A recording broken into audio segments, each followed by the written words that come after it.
Assalamualaikum warahmatullahi wabarakatuh. Kenalkan, nama saya Luki Setiawan dengan NIM 221030111007. Di sini saya akan menjelaskan tentang PMC saya, yaitu jasa bersih-bersih, jasa suruh bersih-bersih. Oke, langsung saja karena waktunya tidak banyak. Di PMC ini, saya membuat yang pertama itu ada value proposition. Value proposition yang pertama itu ada kemudahan dan efisiensi waktu. Kenapa seperti itu? Karena pelanggan itu tidak perlu meluangkan waktu untuk membersihkan, sehingga dapat fokus ke aktivitas yang lain atau mungkin produktif, bisa menyenangkan seperti itu. Yang kedua, layanan fleksibel. Karena layanan ini berbasis online, jadi mereka bisa fleksibel sewaktu-waktu memanggil kita seperti itu. Yang ketiga, hemat biaya. Dibanding dengan mempekerjakan pekerja penuh waktu, ini bisa lebih hemat karena bisa bekerja saat dibutuhkan saja.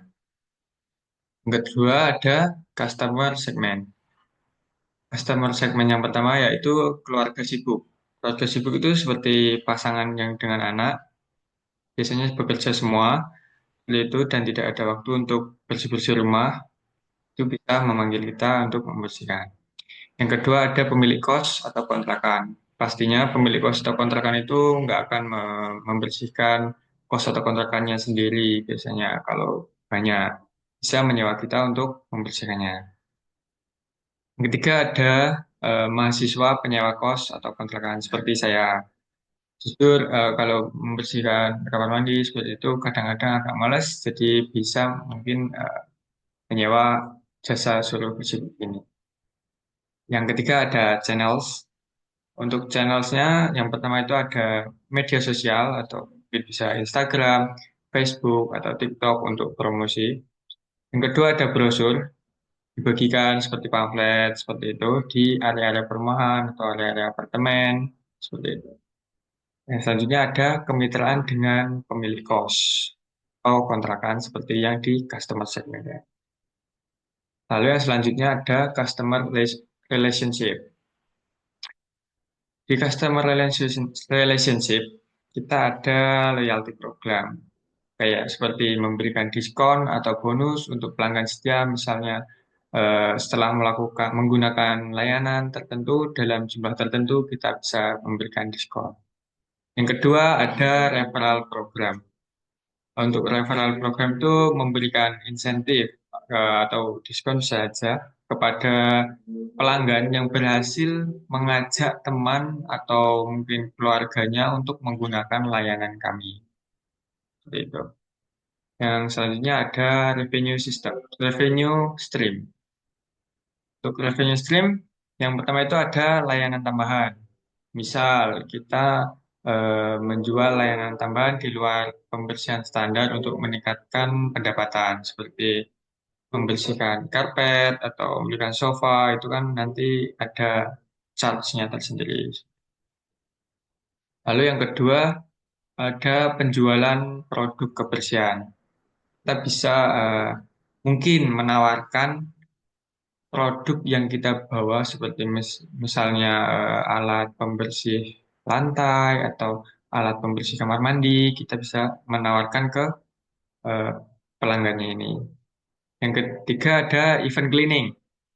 Event cleaning ini kita melayani pembersihan sebelum atau sesudah acara khusus seperti pernikahan, pesta ulang tahun, seperti itu kan pasti setelah acara itu pasti rumah itu akan berantakan banget dan kita bisa bersih-bersih di event cleaning.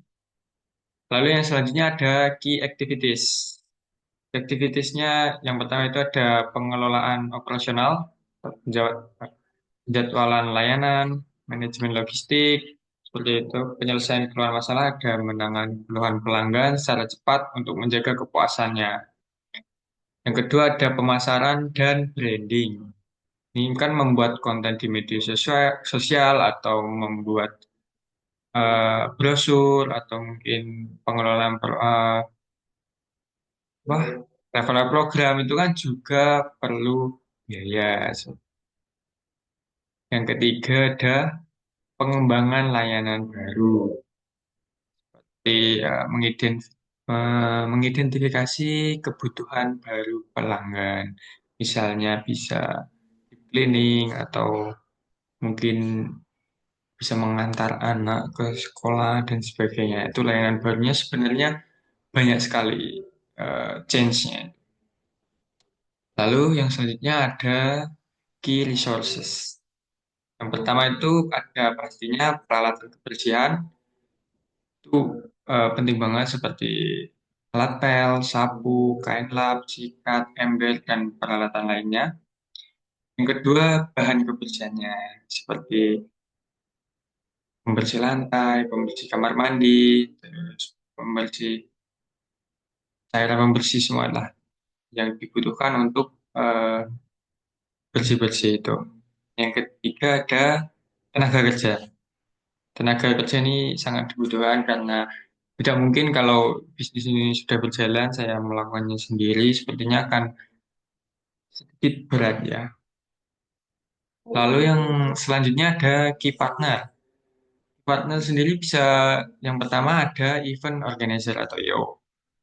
IO itu kan pastinya membutuhkan bersih-bersih ya. Setelah acara itu pasti tempat yang digunakan itu akan sangat kotor dan kita bisa masuk ke key partnernya dengan IO itu. Yang kedua ada pengelola apartemen seperti tadi, ada pengelola kos dan kontrakan. Lalu yang selanjutnya yang terakhir ada cost structure. Pastinya yang pertama ada biaya operasional, lalu ada biaya pemasaran, yang ketiga ada biaya loyalty program tadi yang di customer relationship, dan yang terakhir adalah biaya referral program.